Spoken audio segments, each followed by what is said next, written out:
Hello, everybody, and welcome to Coproduce Care's Uncut, Care Uncut. And it's a real good chat around everything that's going on in social care and what we're doing, and any news. This is a slightly new way of doing the whole conversation around social care. So I hope you are looking forward to getting involved in this conversation. We have got a fantastic panel tonight, and we're going to be talking about the Health and Care Bill white paper. So that's some new legislation that's due to come in. And we have Jonathan Cunningham, we have Raina Summerson, James Townson and Neil Grant. And I won't spend too much time talking about them. I will allow them to introduce themselves because that's far more fun. But I've got to say, enjoy this one because this will be one of our last ones we do for a while. I'll be going on a bit of a break. And of course, we really want to keep things going. So I have a couple of asks for you. If you work in health and social care and you feel that you can do one of these live streams, it doesn't have to be like how we do it. It can be totally relaxed. You can just have you and a colleague and you just talk about whatever's been happening in your worlds. Then I'm going to give you my team and they will help you put it together. And you can do your own live stream for half an hour, 45 minutes maximum, and you can do your own Care Uncut. So there you go. You've got the email address. Email us, and we will give you more information about it. And you can do your own. You can do a takeover. That's what we're calling it. We're calling it the Care Uncut Takeover.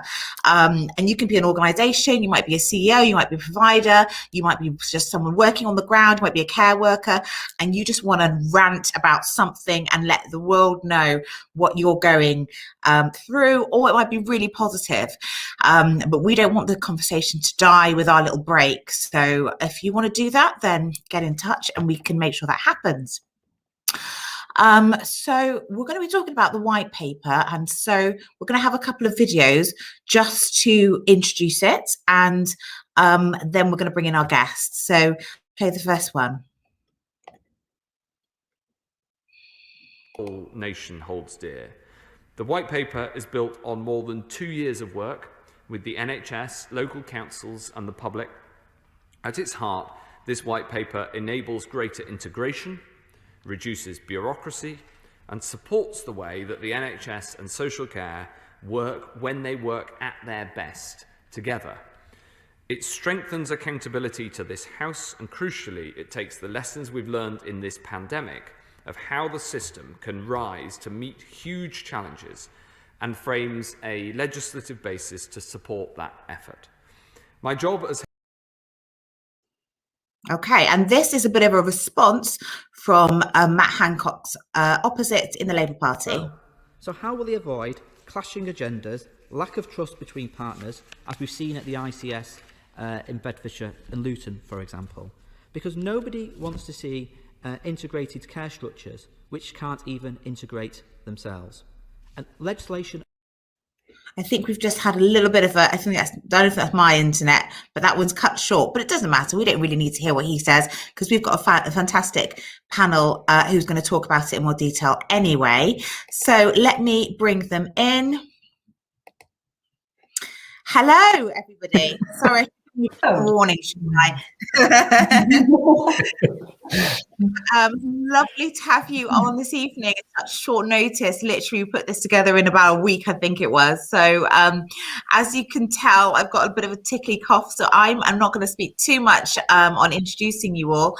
I'll just let you go round and introduce yourself for anybody who has not seen you all before, hasn't met you before, though we have all, we've interviewed you all in previous live streams. So I'm going to go along my screen. I start with Neil, please. Hello, yeah, my name's Neil Grant. I'm a solicitor and I work in a law firm called Gordon's Partnership LLP, notionally based in Guildford, although I haven't been there for a long while. And I've had quite a number of years, probably touching on 30 years working in health and social care, originally working for registration authorities, including the NCSC, CSCI and CQC. But latterly, these days, I only act for care providers across children and adult services. So that's me.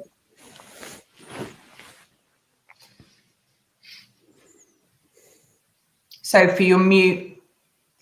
Thank you. I told her to happen, make it rain. Blame it on that anyway. Can I come to you? Sure. Hi, lovely to be with you. My name's James. I have a little bit of background of some family care in my family. So the experience of that prompted me to launch Mobilise. We are the tech startup by carers and for carers, bringing people together to mobilise the knowledge, the wisdom and the expertise of the 13.5 million people who are at some stage on their caring journey. Over the last year, we've been working with local authorities, carer centres and others around the country to support thousands of carers through what's been a really difficult 12 months. Great, thank you. And Raina, can I come to you? Yeah, of course. Hello, I'm Raina Summerson, Chief Executive of Adgen Care. We're an independent social care provider. I've been with Adgen Care about 17 years. We've got a variety of services across different adult social care work streams. So we have care homes, we have living care, we have home care, we have a training company, extra care, and live-in care.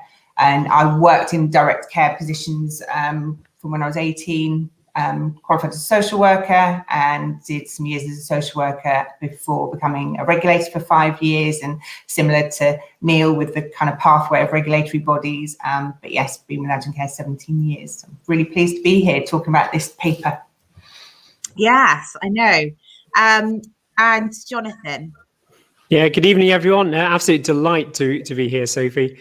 My name is Jonathan Cunningham. I'm the registered manager of 2 homes, Birkdale Park Nursing Home in Southport, with 36 gorgeous residents there, and also Rosebank Care Home for Learning Disabilities, a 17-bed facility also in Southport. I'm also the chair of the North and South Sefton Care Home Group with 132 homes, and also the founder of the Care Managers Inner Circle with near on sort of 3,500 members. And we broadcast here in our boudoir 4 times a week.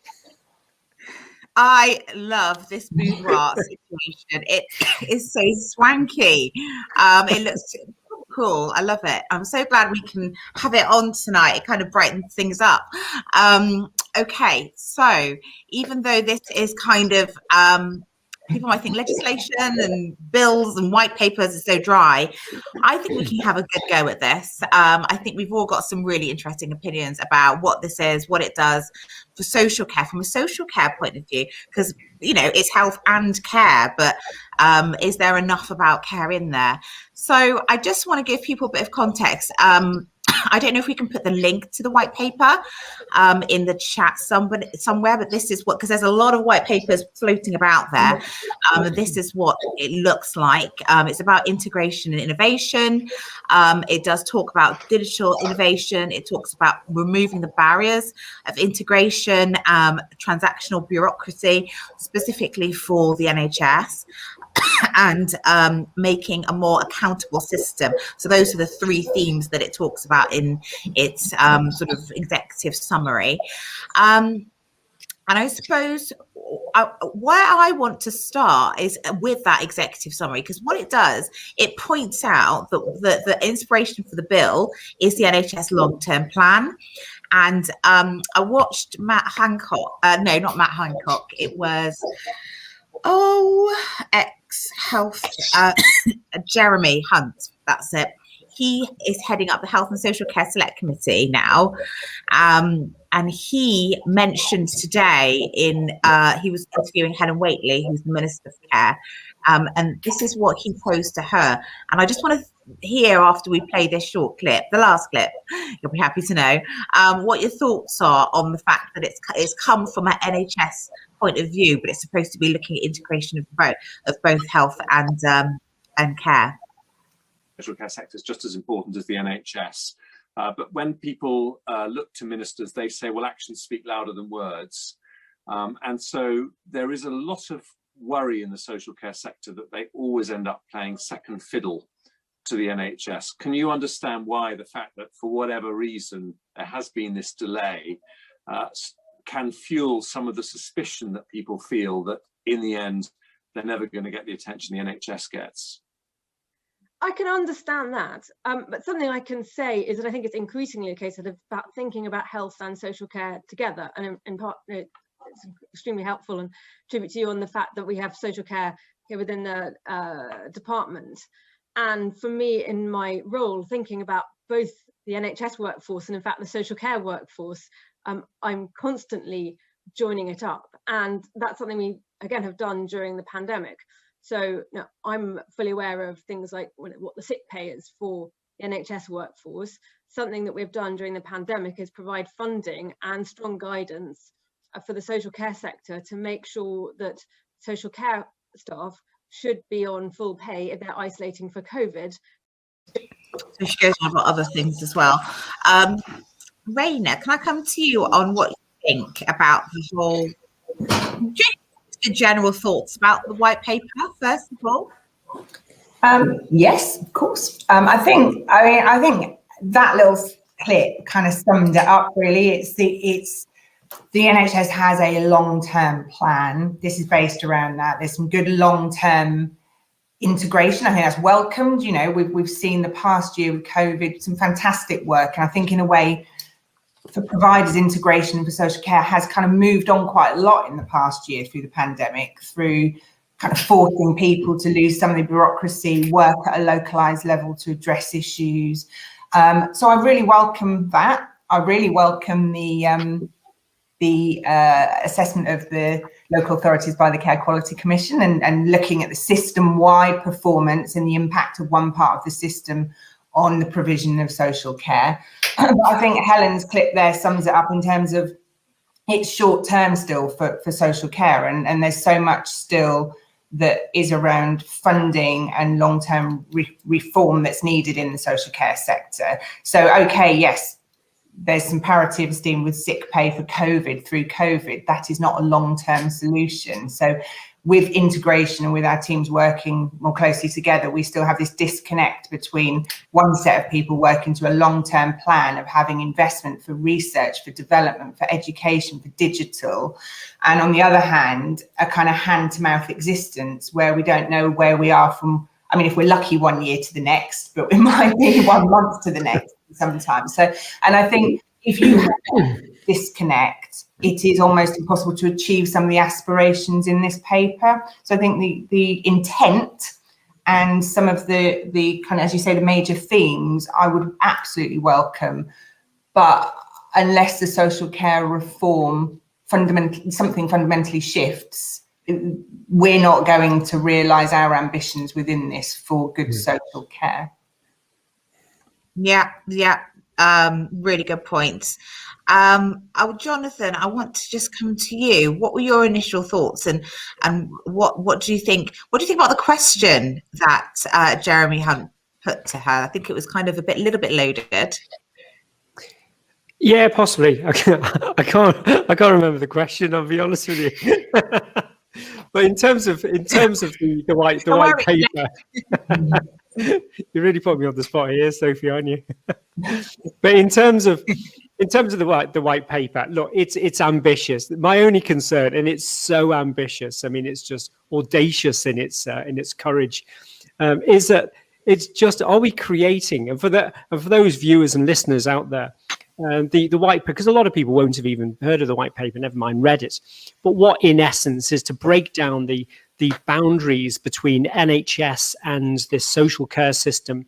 They're wanting to create another organisation, dare I say, another big monster organisation called the Integrated Care Sector, that is going to sit across NHS and also an interface between local authority, hospital trusts, etc. My concern is it just too ambitious, and almost in their over ambition, you end up that something that doesn't meet all the things that you hope to do, and it ends up sort of failing on all counts. But there's some really good stuff in there, and I'm not going to go on, but some really good stuff. There's some stuff which I'd probably caution as well. In terms of the good stuff, can you what stood out for you?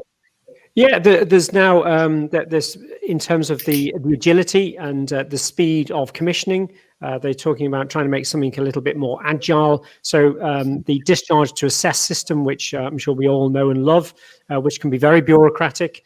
But the last year has seen so much bureaucracy axed and red tape axed because the sense of urgency and emergency, which has been brilliant. But so they're looking to streamline that, and also the funding as well to be streamlined as well. So direct payments, which is great. But there are concerns as well, and they're talking about having representation for social care, but there's no detail about that representation, what it would look like. There's talking about the new digital interface with social care providers, brilliant, but again, there's no detail on that in terms of the format, the use, the storage, the processing of that information. And again, they're just some. There's a big long list here of things which there are cautioned. One of them, and then I'll shut up because some fabulous people on the panel tonight, is that there's a discussion about, again, streamlining the funding, which is great. We want to see that. But one of the things is about doing away with some of the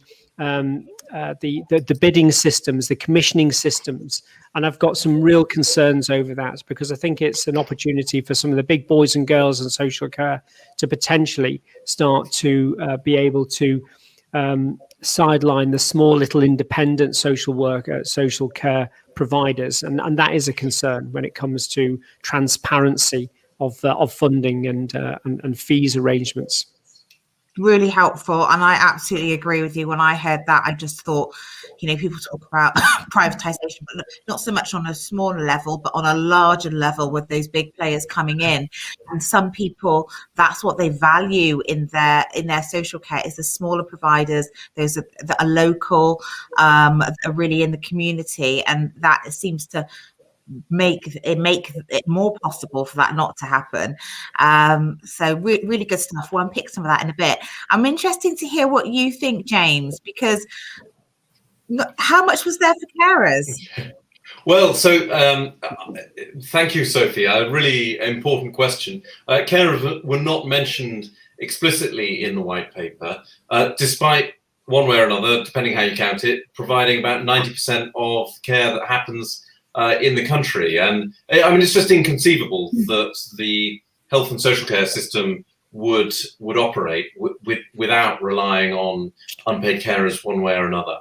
I think it's really important that we take the opportunity to integrate the work of unpaid carers into the system in formal ways. I actually disagree with Jonathan a little, because I think it's really exciting that a government wants to be ambitious, right? And if we compare this with the 2012 Act, the Andrew Lansley operation, I think this is a very different beast. For one thing, there's no particular political philosophy sitting behind this. And that actually that encourages me in this case, for precisely the reason Jonathan mentions, which is that there isn't that much detail around some key parts. This is a great ambitious kind of leap forward. Now, I don't for a second think that all of these elements are absolutely right. For example, we haven't incorporated the voice of carers, unpaid carers in there properly, but there is an opportunity, because as far as I can tell, this white paper is looking at what is actually happening quite well informally as workarounds in some of the areas of great practice at the moment, and looking at how we can formalize that into the proper systems. So that there's a great deal that we can learn from there, and there's an opportunity to influence. I think, Jonathan, that's the key thing that I take away. So yes, there's a lack of detail, but there's an opportunity to influence it. And over the next 2 years, we can be waving flags for really good practice, particularly around preventative support, and that's where unpaid carers really need the assistance, and that can make a real difference. So over the next 2 years, we've got an opportunity to use the evidence to identify how this should work, and there is an opportunity for the sector to define that, rather than having to toe the line with a great political philosophy that a Secretary of State is going to force onto us. Notice then, but I I dropped out. I won't take it personally, Sophie, I promise. Did you notice that you were talking for a very long time on solo? No. I assumed you just thought I was saying something of such value, Sophie. I don't even know what I missed. I'm really enjoying it. I just died and I'm so happy to tell the bias as well. Wow. Hopefully everybody really enjoyed it. I got some of the very beginning bit, but yeah, the point is that there's nothing there on care. I liked where I just dropped out and I thought, oh, interesting. You missed the best bit, Sophie. Yeah, oh, damn it. Always happens. Doesn't, thank goodness. No political theory. You think there's no political theory behind it, which is interesting because I think there's always some kind of political theory behind all these things. Well, I should clarify. So I don't think there's a big political philosophy behind it. Now that doesn't mean that it isn't politically strategic and tactical. That could very well be happening, but I don't think there's a great kind of underlying theory of how the world should work that's being applied here. Sure. Okay. Really helpful with that. Neil, I'm going to come to you, sorry, for some really, a couple of legal questions that I have. First of all, a white paper. We get an opportunity to respond to white papers. Is that right? But this one, there isn't any response mechanism yet, but presumably we will get to that stage. You're nodding, so I'm hoping that's good. So really, I think it's a case of people keeping up to date. Maybe we'll have to revisit this because I think it needs a lot of response from the social care sector to help deal with some of these issues. But Neil, from your point of view, your overview, maybe responding to some of the other things that have just been said.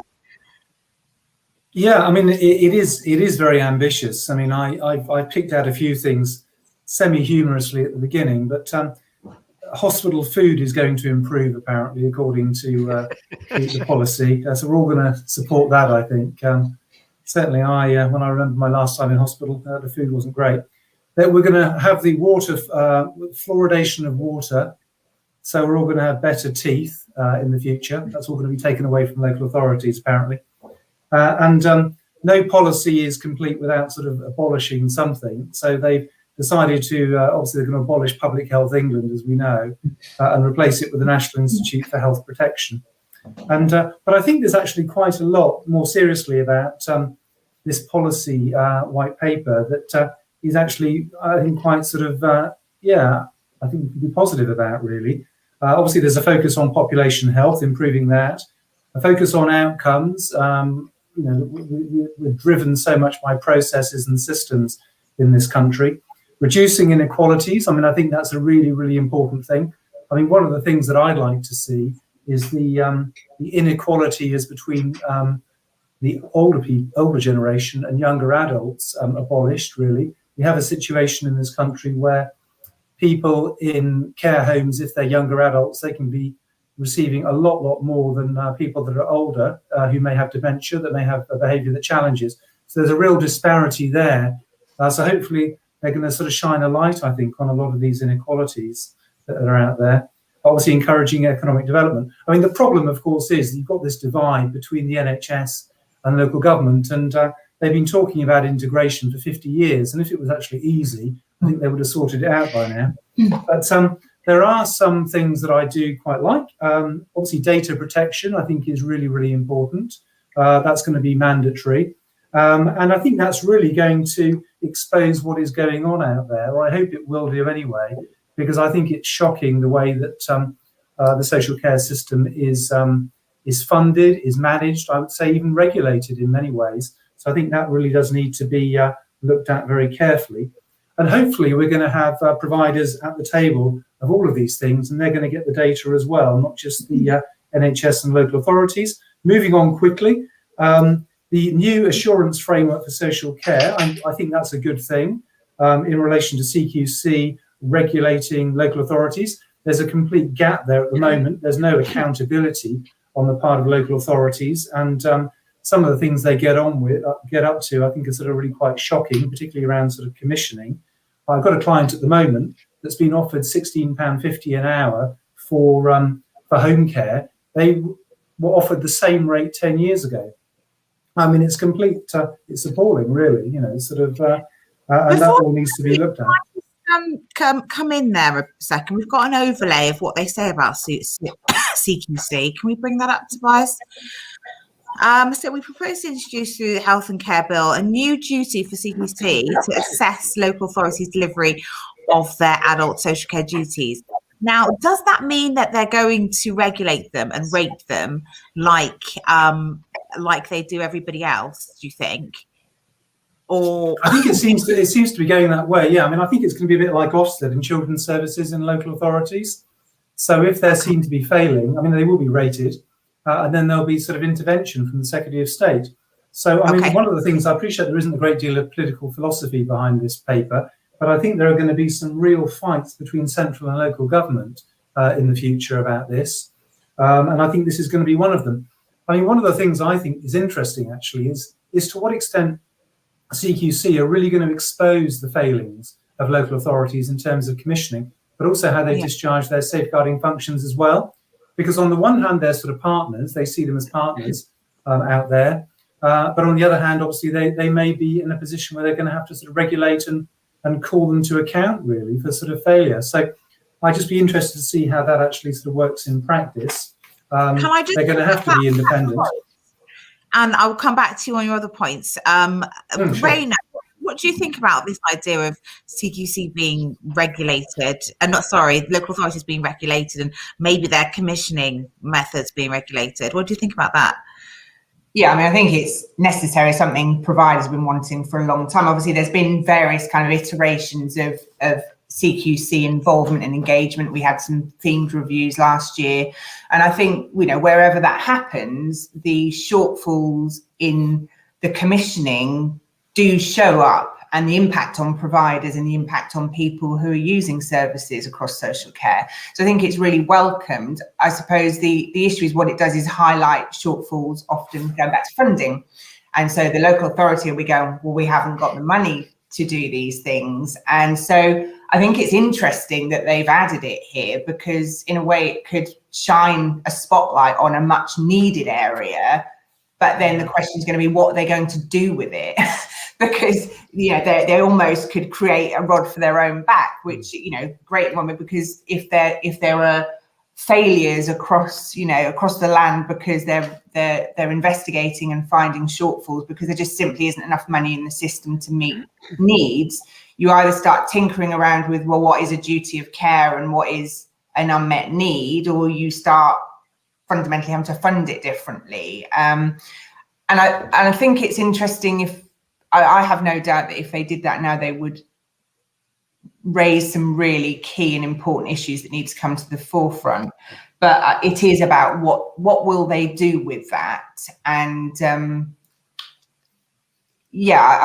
it's welcome. But I mean, Neil, I remember years ago when I joined regulation, I joined knowing that it was going to go to central, but it was still in local authority. I had the last 6 months transition, and I can remember inspecting local authority care homes, and you had to put the reports in front of the director of social service before they went anywhere else. And there was this hidden influence that you needed to make it slightly better if it was a local, so there's political pressures, I think, in those kind of things. So I think the fact if it's transparent and it's going to raise system issues that in the health and care partnerships need to be raised, because I think what the last year has shown us is there's no good one part of the system performing really well and having a knock-on effect on another part of the system.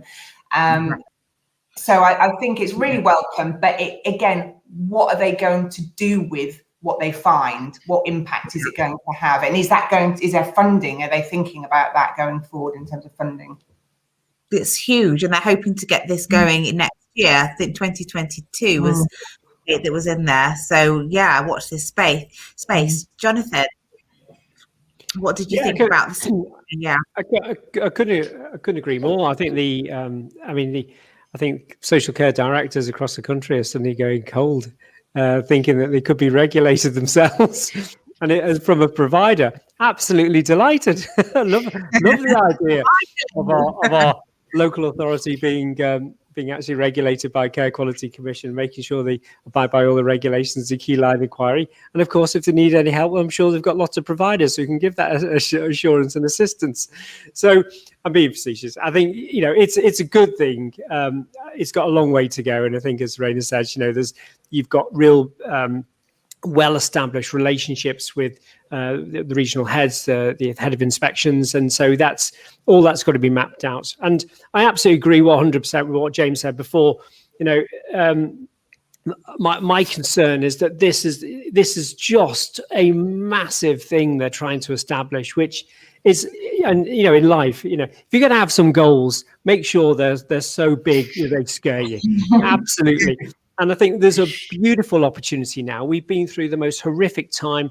We've learned so much. Relationships are so different now. Processes are so different now. The adoption of IT in a sector that was just such a laggard when it came to IT and social media and IT and data integration, all of a sudden has had to be dragged into the 21st century. So this is, and it's almost, you know, in terms of change management, we want to get all the best bits and freeze them to make sure, like a ratchet, we don't start slipping back to old ways, and we capitalize on that. So the timing is great, absolutely great, and I absolutely applaud that.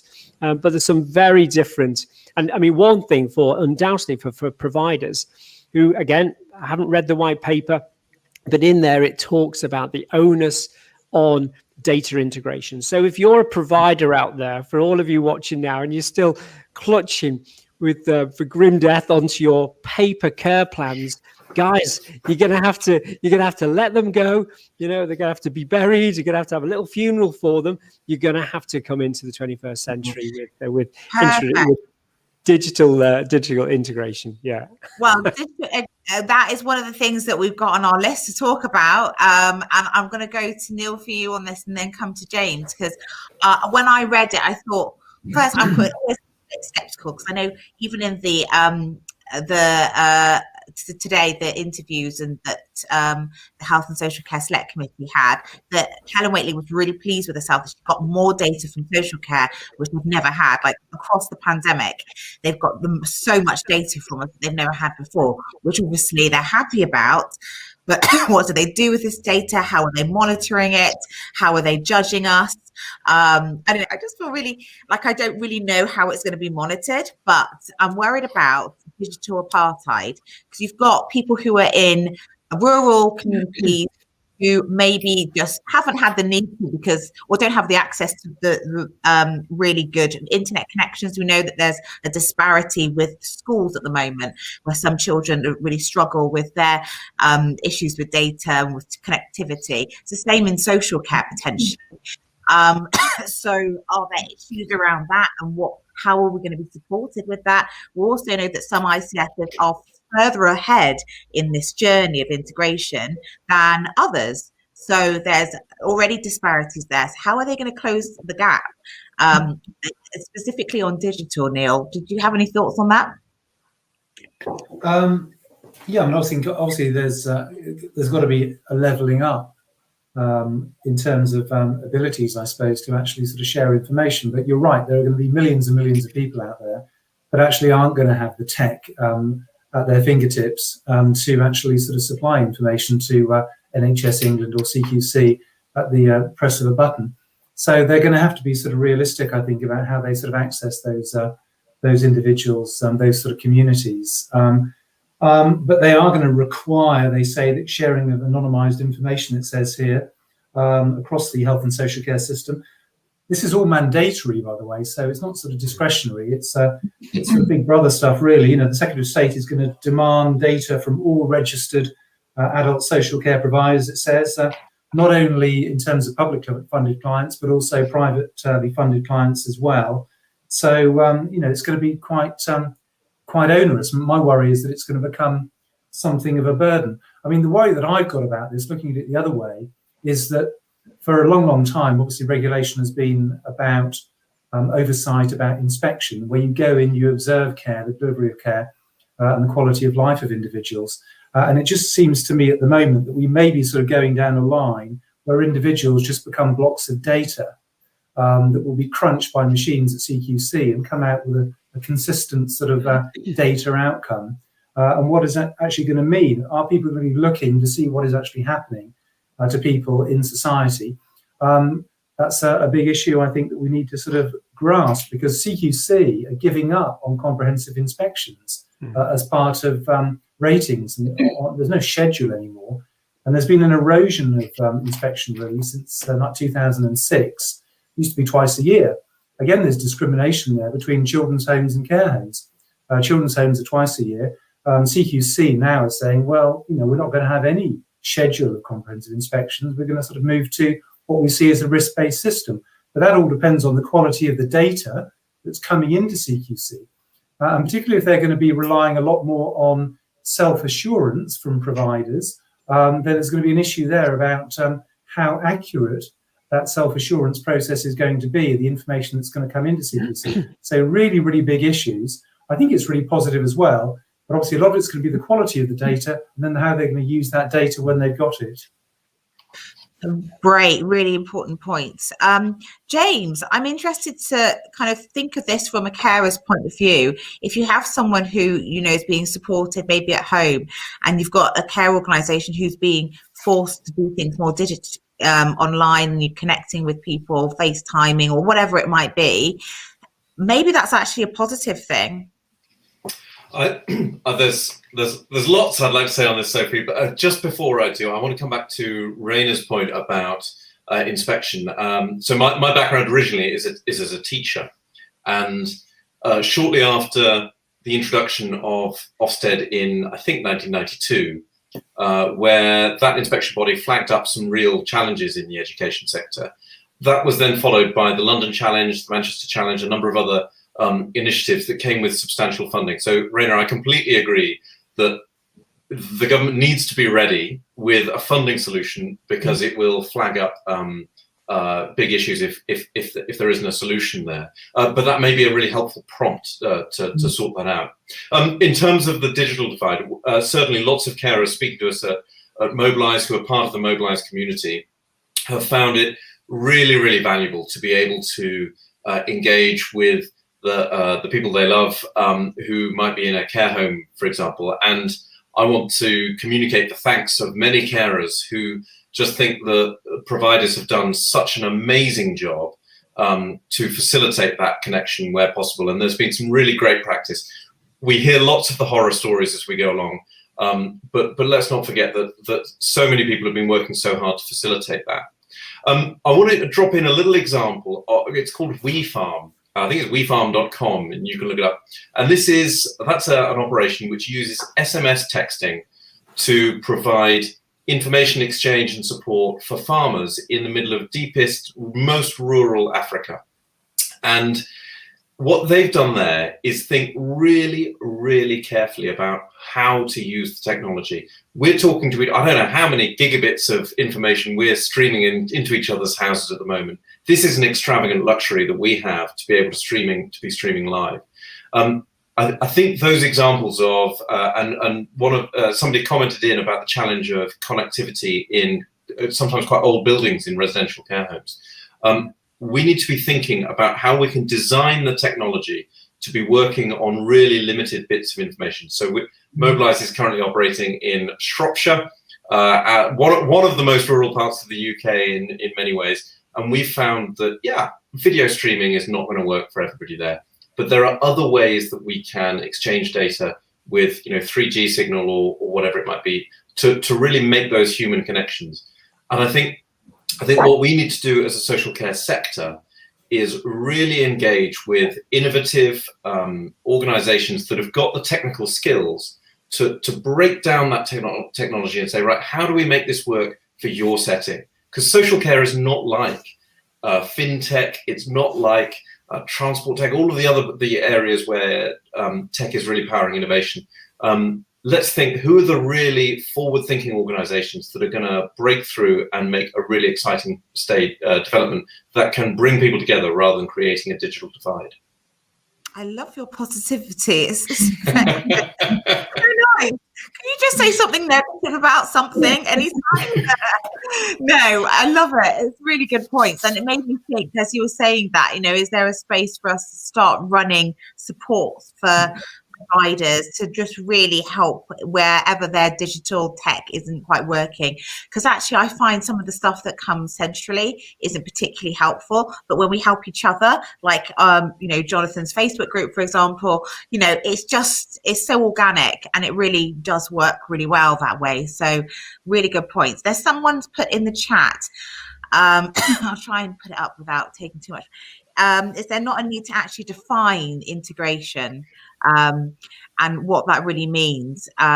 So in terms of working together and that interface between health and social care. And this is something a little bit brought up in legal terms when we had Linda Schwer from Cascada last week, and she said so NHS, for example, and social care, they're working under such different legal systems, and they're accountable to people in such different ways in terms of means tested, for example, versus how we access the NHS.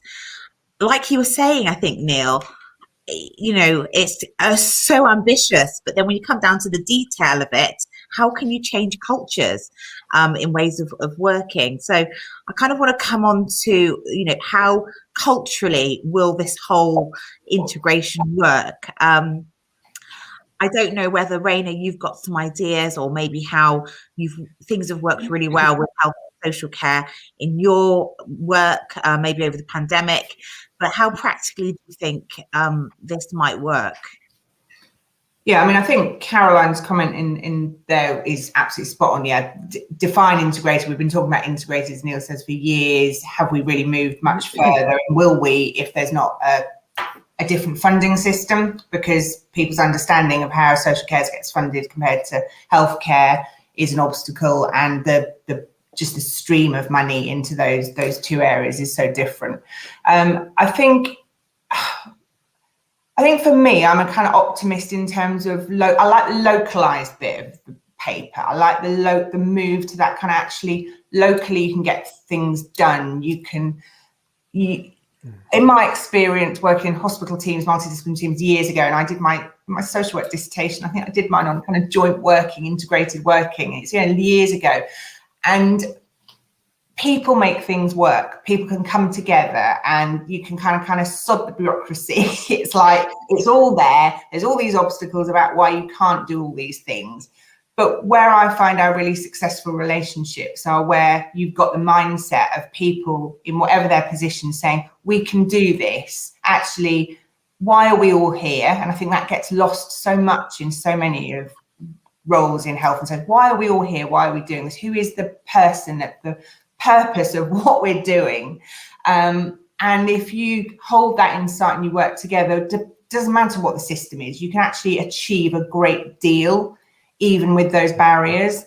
Doesn't probably help the person out there who has to deal with 5 different people coming doing 5 different assessments, and it's like, but you can get the outcomes achieved. So, and I think as I said, the last year has helped break down some of those barriers, and working with the integrated system here in Dorset over the last year, we have kind of speed dated in terms of some of the, being on some of the subgroups, being in those places and just banging on about social care and kind of challenging judgments about what people think social care does and what people think our workforce do and what skills they think we do or don't have, and challenging the fact that, you're sitting there with a 10-year plan and funding and education and research, and we're sitting here like this and this is what we're dealing with. And I think if everybody was doing that at a localized level, you can achieve quite a lot. We're seeing here people, we've got allied health professional nurse placements coming into social care. We're interviewing alongside health professionals for health roles. We're being asked to be involved in inductions. We're getting social care leaders into the system leadership programs. And all of that will break down those barriers where people think, I really don't understand those roles. There's a multitude of roles, and actually, how can we work together? And equally, the projects discharged from hospital work, prevention, work, end of life care, I think have really showcased some of the skills in social care and the innovation and flexibility of social care. Because the big issue with this and the data and stuff, are we, is this those steps to us being subsumed into NHS and the bureaucracy that costs millions, billions? We can use that money in a much more purposeful way and a much faster and better way, in my opinion, a lot of times in social care, because we can be innovative, we can be responsive, we can be nimble. And the last thing we want to do is tie it up more in the NHS bureaucracy. You kind of want to bring them out in terms. But I'm for the power of people. I think we can do a lot, and this could really help with some of that provider collaboration, that social care being represented through social care providers and people rather than through local authorities alone, is my hope. Yeah. This is it. A lot of hope in this. Bearing in mind, it also promised by the end of the year, I think, the another white paper or legislation on social care. So there's, there's more to come. Jonathan, integration, that point, we need to define integration. What would you like to see if we would be having this discussion on defining what good integration is between the two? I mean, the point that Raina made is absolutely right. I mean, the last year we've seen some incredible changes. I mean, just give you one example, just locally here in Merseyside and Sefton. We were sort of at the start of January. We were looking at the pandemic third wave. It was described in hospital trust as a tsunami is about to hit the shores, and so it was a case of emergency. We've got to clear wards, and we were on a strategic call. This gives you an example. We were on a strategic call, and there's some brilliant people on there, and Sefton was on there, and the head of Sefton Social Services, Deborah Butcher, and she just said, "Look, we need something that instead of social care, just sitting here waiting, saying, look, waiting for the information. It's got to be social care pull. It can't just always be pushed or commissioning from the trusts or from the community. It also needs to be social care pull." Well, that's culturally a very different beast, because we're not used to that. We're used to being fed. We're used to being given commissions. We're used to being given lovely individuals into our care. And so on the back of that, the next morning, I sent an email out saying, right, I'm prepared for as long as it takes to be part of your team, your integrated team within the trust with all social services and all that. It was a proper can-do team. And they said, you're on. You're on, Cunningham. And so I turned up the next morning, and what we achieved as a collective team was phenomenal. And I remember the opening line, we had this briefing, and the opening briefing from the head of commissioning was, you have the power as a team going around the trust to make decisions there and then. We are in the business of flow to remove. You have the power and autonomy as a team to do that. And we just axed through all this bureaucracy. It was beautiful. And for 10 days, I remained part of that team. And we got wards emptied, we got beds emptied into proper care. So just to go back, am I optimistic? Absolutely. There is a real can-do attitude. I think it's people-led, getting the right people with the right skill set, with the right capabilities, with the right attitude to drive this. And I think genuinely anything is possible. This is good. This is good. So I think we've got some really interesting comments here. So Adrian, I think, has just joined us, and he said, is the intention to professionalize social care? And linked to that is the elephant in the room is around terms and conditions of the workforce in social care versus the same roles in the NHS and gig economies rather than recognising professionals. I mean, tick, tick, tick. This is my bugbear. And I always, whenever I get an opportunity to talk with people in power at all, MPs and the like, I will say, there's this huge disparity. You're talking about integration, but you look at a contract for an NHS worker and the amount of sick pay. This is what kind of irked me a bit with what Helen had to say. She was talking about the sick pay that was supposed to be given people social care over the pandemic. But that's this. The money stopped. It was small and it was optional. But with the NHS staff, they can get this sick pay, their contracts, everything is just so different. And so you're asking for this integration, but not with that kind of stuff, which really means something to people. So Neil, do you have anything to add around this idea of what are we integrating in terms of, what does integration mean in terms of the staffing and how we're keeping the different staff teams? Well, I mean, I think it's very sort of early days. I mean, I'm not really sort of sure how far sort of integration is going to go in terms of the private sector. I mean, the focus really in terms of these statutory integrated care systems, obviously the focus is very much on sort of local NHS organisations coming together, local authorities. It talks in sort of very broad general terms about sort of social care participation. I appreciate this is on a sort of a higher level, a macro system level. But obviously that's going to sort of set the tone, I suppose, in many ways. It's always been the problem, I think, that sort of social care hasn't been at the table. But I think maybe, now is the time. It's got visibility like it has never had before because of what's happened over the last 12 months. So I think perhaps we should be more positive, and I'll even try to be positive, and say that maybe we can look at professionalizing sort of social care. They do it in Wales. Obviously, they've got their own register over there. They were doing something along these lines 10 years ago with the General Social Care Council before it was abandoned in terms of social care workers. So I think we need to look at that, improving the status, really. I think the government have talked about various voluntary schemes, but I think it does need to be mandatory to bring everybody in so that it has an exclusive designation like a social worker, really. We need to sort of raise profile. And once we can do that, obviously money needs to flow from it. We're waiting for the green paper, obviously this year, hopefully, about this sort of long-term sustainability, and that will obviously be consulted on after that. Another green paper, another consultation. It's going to take forever, but that's what the funding needs to come through to allow for parity, of course, and that's the big issue. Yeah, absolutely. And hopefully if there is a green paper, I went straight to the white paper when I was talking about it, too ambitious. But if there is anything for social care, what would you like to going beyond this? Because it's even though that's about integrating the systems, like you explained, Neil, very succinctly, thank you for that. There's a separate part of it with social care. So it's still going to be very separate. The kind of Sophie, can I just ask a question just to this amazing panel? How do you integrate with 132 home independent providers in Sefton? How do you do that?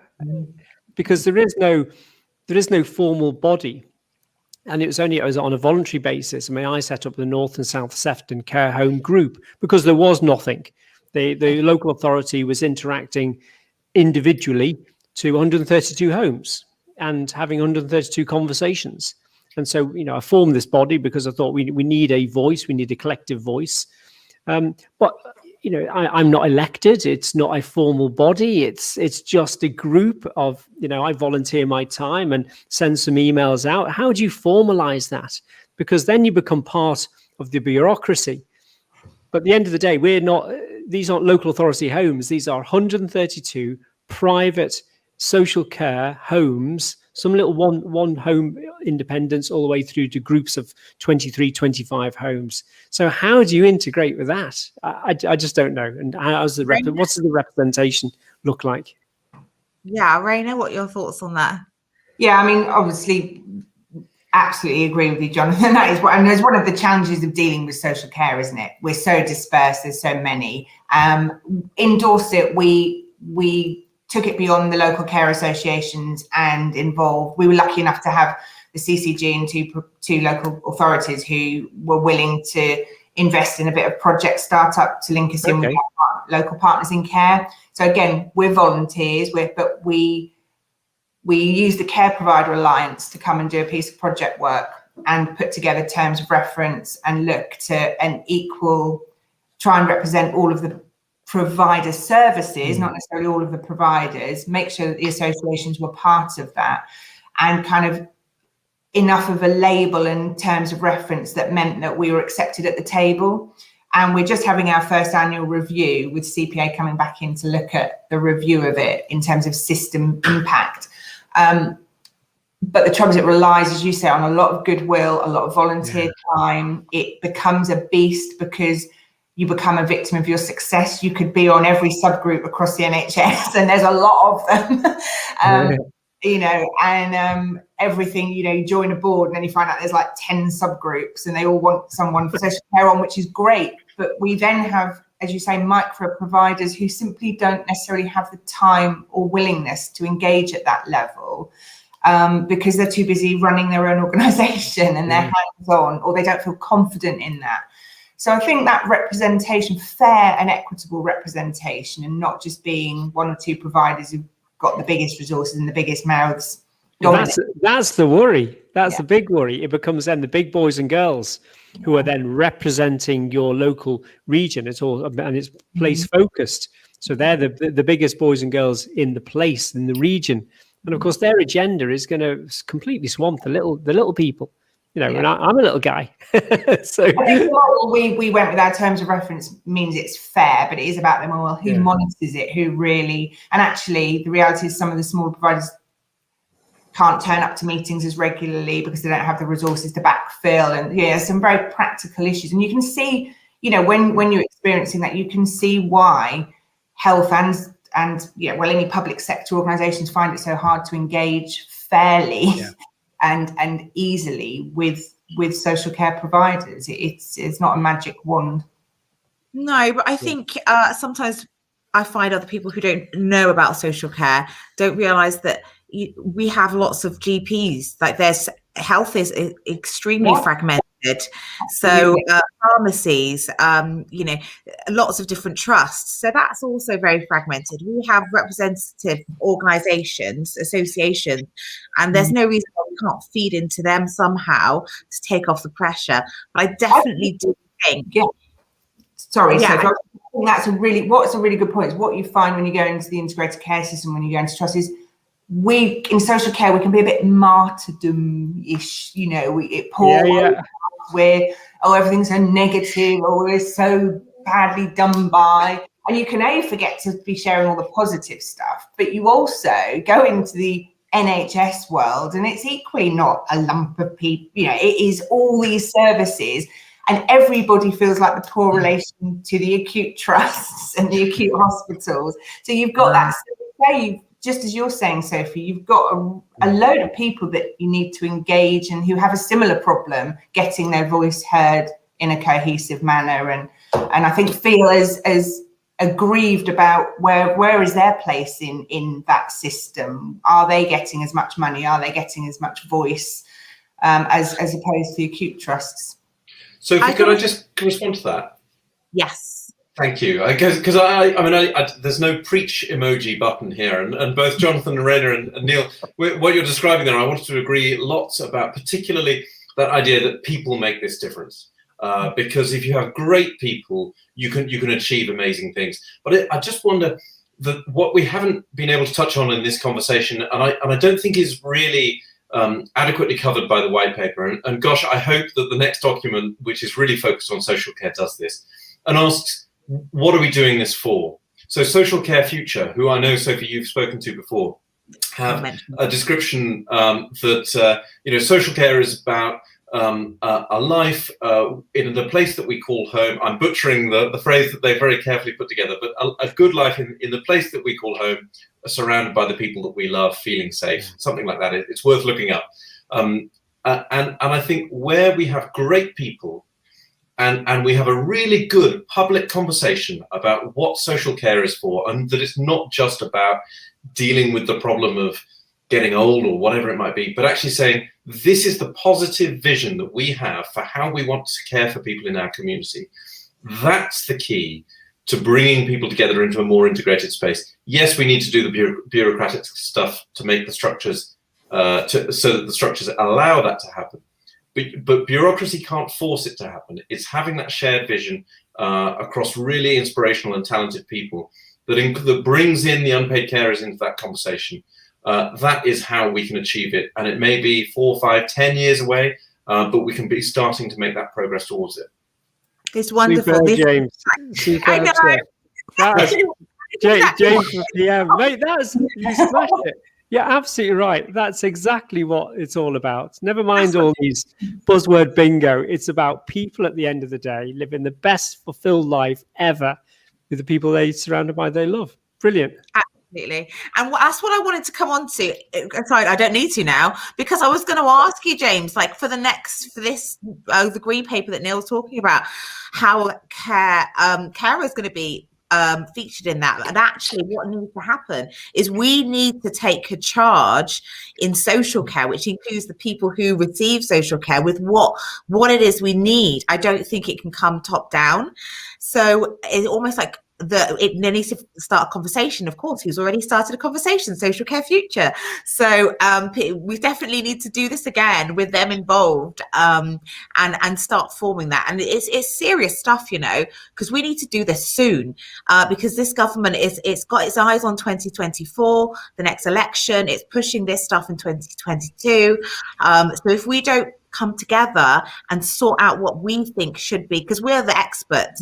When I say we, I mean like people with lived experience, carers, care workers, and I think we need to really define what we think needs to be the best way forward, and then lobby that for the government, because Department of Health and Social Care have such a small team on social care. They really are struggling to catch up with what we are and what we do. So, I mean, on that note, look at the time. We've gone way over. Sorry. I've not been very good at chairing this. I mean, if you do need to rush off, do say, but I do want to give everyone a chance to any final thoughts or anything you want to say on the subject or anything else. Neil, can I come to you? Well, no, I think it's been a really sort of inspirational sort of panel discussion, really. I mean, I get into the detail, really, and unfortunately there's not a great deal of detail at the moment that's available to us. But at the end of the day, I agree, people matter, people make the changes, and it isn't bureaucracies. Well, I mean, bureaucracies can interfere, but obviously people can try and work around those bureaucracies as best they can. And hopefully this will reduce bureaucracy. I mean, I'd like to see that. I'd like to see valuable data being collected. I'd like to see a spotlight on social care, because I think there are many injustices out there. And I do think that the system needs to be reformed. And hopefully we'll see the green paper later in the year, and that will throw some further light on this journey. And more conversations. Thank you, Neil. James? Hey, I think this has been a really helpful conversation and given me some real thoughts to think about how we can be what we can be doing over the next few months. I think just one final thing I'd want to throw in is a piece about data. So much of social care happens behind closed doors, in the family, and the public don't get to see it until they experience it themselves. And I think to put social care on the political agenda, we need evidence. We need to say, this is what's happening. These are the challenges. This is where it works really well. Looking at the integration, which I think I do agree with Jonathan, this is a really ambitious program, and an ambitious place that we could get to. If integration is going to happen, then we need it is happening really well in some places. Let's get some evidence around there. Let's research it so that we can then replicate it and draw it out around the country, and get carers into that conversation as we do it. Great. And that's something that somebody mentioned about, you know, positive examples of integration. So to be continued, I think. Jonathan? I'm really excited. Genuinely, I'm really excited. I started reading the white paper and I thought, here we go, more buzzword bingo. And there's a great danger that it could slip into that with the creation of what I've just termed this big bureaucratic monster. At the end of the day, I hope there's a fantastic opportunity now for social care. I don't think, and this is me, I'm a born optimist, but I don't think after going through everything we've gone through in the last year, after rising the reputation and the profile of social care, after seeing the most heartfelt messages, the most amazing homes and providers doing some amazing things, I genuinely don't think we're going to go back again. I just don't think society will permit that. I do want to see the professionalisation of the service in terms of social care. I do want to see further the funding has got to be sorted out for. If we can get 400 billion when it comes to COVID, I think we can sort social care out long term. So I'm really optimistic, and I think this is a good paper that I would certainly support and welcome other people to give it a quick read. It's a bit of a laborious read, but it's worth having a quick look over. But thank you, Sophie. Great, thank you for those words. And Raina. Hi, I'm just fascinated by the comments actually, and it's such a shame because there's so many really good comments coming that we could have a whole other session about. And I suppose, yeah, I share what everyone else has said. I think there's some optimism here. There's some intent. I suppose maybe I am an optimist. I'm generally very positive, and I said I want shout out about what we're doing, but I have a creeping feeling that politically this remains. Social care providers and the workforce continue to pick up the shortfalls, and therefore the true impact of what is going on that we know is unseen by many, and that means there's a lack of political agenda because there's not enough people saying collectively this is not working. So, which is where the CQC stuff that we talked about earlier may have some fundamental, kind of highlight that where individuals don't, because the individuals that are suffering from a lack of services or affordability, or their voices aren't necessarily collectively heard. So I think there is a little bit of fear for me that actually, will this reform be big enough for social care? Will the funding come for social care?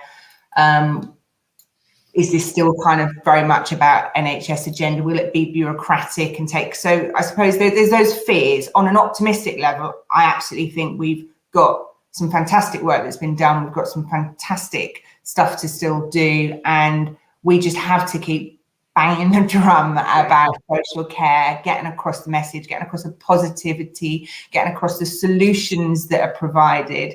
And again, being social care in its own right, and I think we haven't even touched really on the preventative aspect really of the paper, where that's where true social care is. It's about that public health bit of, as James said earlier, good lives, healthy lives, creating communities that sustain well-being rather than just pick up failing health or failing social issues. So I think we've got so much to give and so much to do, and I think there's been some great collective gatherings across social care in the last year through mechanisms such as yours, Sophie. So kudos to you, because you've done some fantastic work this year for that.